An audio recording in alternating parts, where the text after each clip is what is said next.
Hey squad, it's Kelly. Welcome back. If you are new here, my name is Kelly and I love to make videos about secondhand shopping and our life as a family. And this is my first video of 2021. So on the day that I'm uploading this, it is the first day of 2021. It is January 1. And I wanted to go through and just do a reflection of my Vlogmas experience and things that I learned, and maybe talk about would I be open to doing it again. So first of all, if you kept up with Vlogmas this month, I just want you to know how much I appreciate that, and I read all of your comments, and I am so thankful that you found it worth your time to follow along with the things that I was posting. It definitely was a brand new endeavor. I've never done anything like this before, where you film and upload and you're doing this every single day. I did have some really helpful tips from some people who are experienced in this, and I think those tips helped me be as successful as I was. It wasn't perfect. You guys know there were a couple of days where I had to combine days, and then those last few days I just combined into one Christmas video because I was just feeling a little bogged down by the editing experience, and I'll get into that a little bit later. But it really was just this whole new experience, and I'm thankful that you guys were along for the ride through this whole thing. So it has been a month full of vlogging, of cooking, of trying new recipes, of wrapping, of completing projects. We've done all of these things, and so I wanted to first look back and then look forward also. So I want to talk about the things that I just learned in general from December and from Christmas, not even necessarily from vlogging and from doing Vlogmas. And then I want to get into talking about Vlogmas. So these first couple of things are more or less tips and reminders for me for Christmas 2021 to set myself up for success. The first one of those would be to order your Christmas cards early, which I did, but mail them out pretty much as soon as you get them, which I did not do. I did really good about ordering my cards early. I ordered my cards in November. I think they actually came within the first few days of December, and I had them all ready to hand to grandparents. I had the ones to take to church, and then I sort of just forgot about the rest of the ones that I was supposed to mail until the week before Christmas, and then I was like, oh yeah, I'm supposed to mail those. So that leads me into my second reminder for myself, which is buy your stamps early. Whenever I got to the post office, I saw the selection of stamps, and I don't even remember what design I wanted, but whatever it was, they were sold out. So my tips for myself next year are to make sure I order my cards early, but also to send them out early and order my stamps early so I get the ones that I want. That's not a huge deal. You know, I'm sure people weren't upset that their cards were a little bit later. It's not a huge deal. I think that it was sort of one of those things that it was a delayed decision for me. And in the back of my mind, I think I forgot about it, to be honest. And then I think I sort of had this weight of, I need to mail these, I need to mail these. And I think if I would have just one and done and gotten them all out, I would have felt better. Okay, another thing that I learned, and I should know this by now because I am a seasoned Aldi shopper, but that is, if you find something at Aldi that you like, go ahead and buy more than you think you need. If you guys followed along this month, you saw that I really liked the Aldi kettle corn. They had two different varieties, a kettle corn and a caramel corn. They were both awesome, but I loved the kettle corn the most. I bought it on two different occasions, and then after that, I couldn't find it anymore. So if I could go back in time, I would have bought a few more bags of that. Another thing that I wish I would have done is, you guys know that we don't do dairy very much, and they had an almond nog that was like a dairy-free eggnog.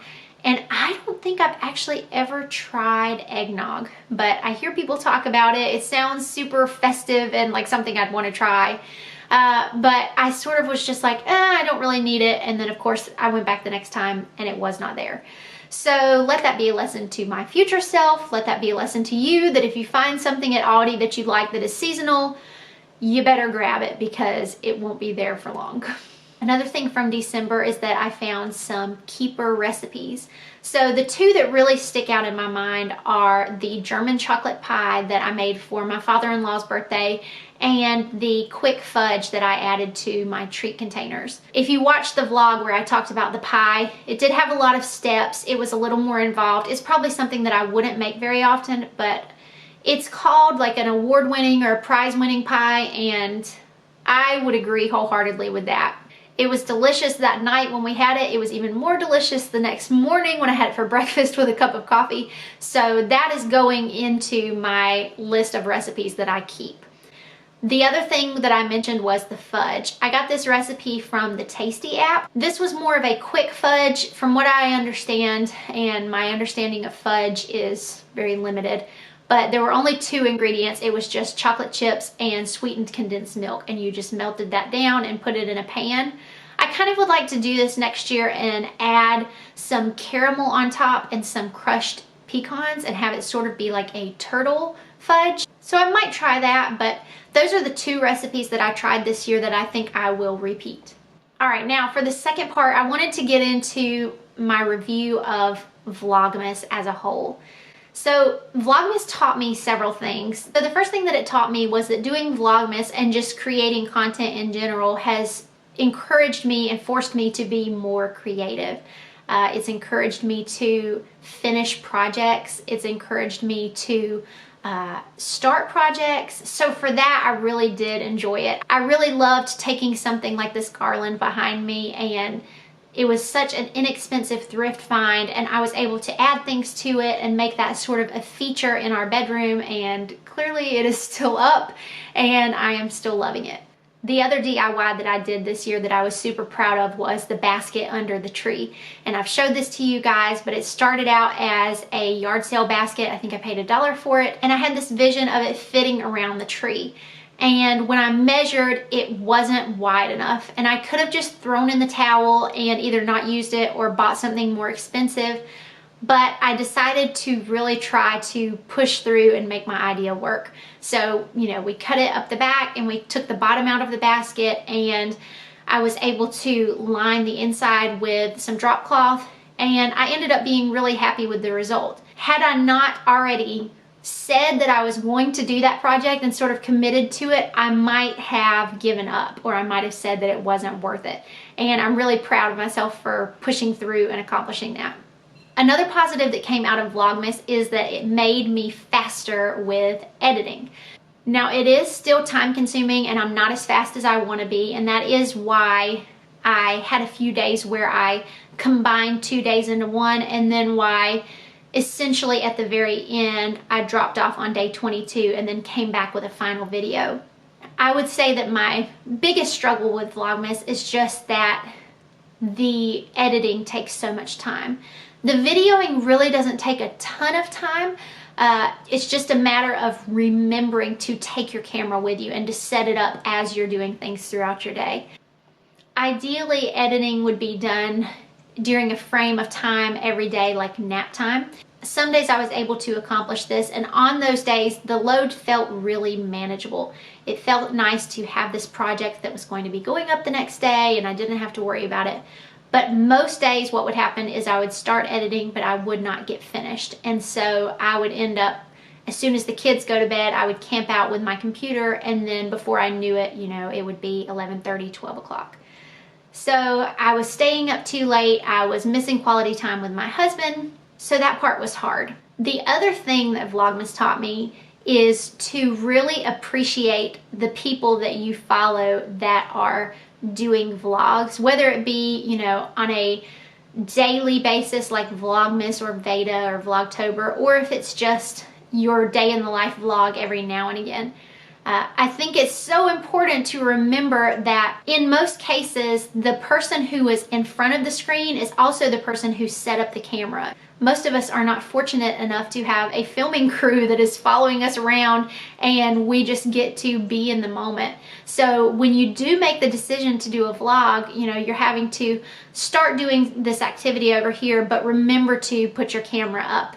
And then just repeat that over and over again. So I would say that it has given me a newfound appreciation for the people that I watch that do these sort of things, and just to keep in mind that just because something looks seamless on a screen and just because a day looks perfect, just keep in mind there are a lot of behind the scenes things that you don't see. Another really positive thing that I learned, I was flipping back through my videos just to sort of see what I wanted to talk about in this video, and I found myself thinking, oh wow, that was this month, and wow, that was this month too. And it really is such a nice thing to be able to look back on those memories and just see, you know, a day in your life. And I know that the value of that will increase for me, you know, the further I get away from this Christmas, you know, that I can look back on these memories and they will be so sweet. But, you know, from that day to day, I mean, I knew that we did some fun things, but most of our days felt pretty ordinary to me.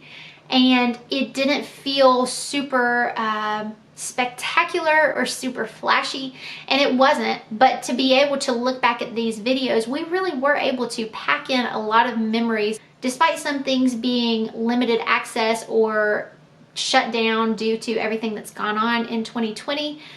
We were really able to pack in a lot of really special moments, and I was able to capture a lot of those. So I'm really grateful to have that.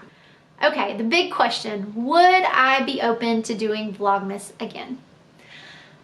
I don't know. So I don't feel like it's a call that I can make now. I definitely enjoyed the experience. There were definitely some struggles as far as the time that it took to edit. I definitely want to continue doing some version of it because I think it is just so fun to document. And I also really love the creative aspect of piecing Christmas music together and just creating this warm atmosphere. I hope that it's enjoyable to watch. It is enjoyable for me to make. I don't know that I would want to commit to doing it every day. I might want to commit to doing just a few days a week. Or November might roll around and I say, you know what the heck, let's try it again. So I don't feel like it's a call that I can make right now, and I don't have to. I also learned just by my own experience and from watching other people that I follow that you can make your own rules. You know, just because you agree to Vlogmas and it's a video every single day, you know, real life happens, and being overwhelmed or wanting to be in the moment with your kids and not have to set up a camera, those things are real and those things happen. And so it was a comfort to me that I saw other women that I watch doing the same thing, you know, and they might say, I'm not videoing today because of this, or you just wouldn't hear from them, and then the next day, you know, they'd post a video that was a compilation of the previous 2 days. And it was okay, and nobody got mad about it, and if they did, they got over it, and life went on. So that pretty much sums it up. Vlogmas overall was a wonderfully positive experience for me personally, for me and my channel and this page here. So I know I said it at the beginning of the video, but thank you again if you followed along. If you didn't, you can find the playlist in the description box below. It has all of the Vlogmas videos. I am currently this week slowly packing away our Christmas decor, and I am sharing that on Instagram stories. So if you don't follow me yet there, you can follow me at Yard Sale Squad, and I am going to create a highlight bubble about just packing away Christmas, and you might find some little tips there that help you in your experience. All right, thank you guys so much. I pray that despite the things that 2020 has brought, I pray that it has brought you some joy. I pray that you have been able to find a little smidgen of joy here on this channel, and I look forward to sharing with you in the new year. Please comment down below and let me know what you would like to see more of this year. I'm really excited to continue to grow this channel and grow this community, and I would love to have you along. Thank you so much for watching, and I will be talking to you soon.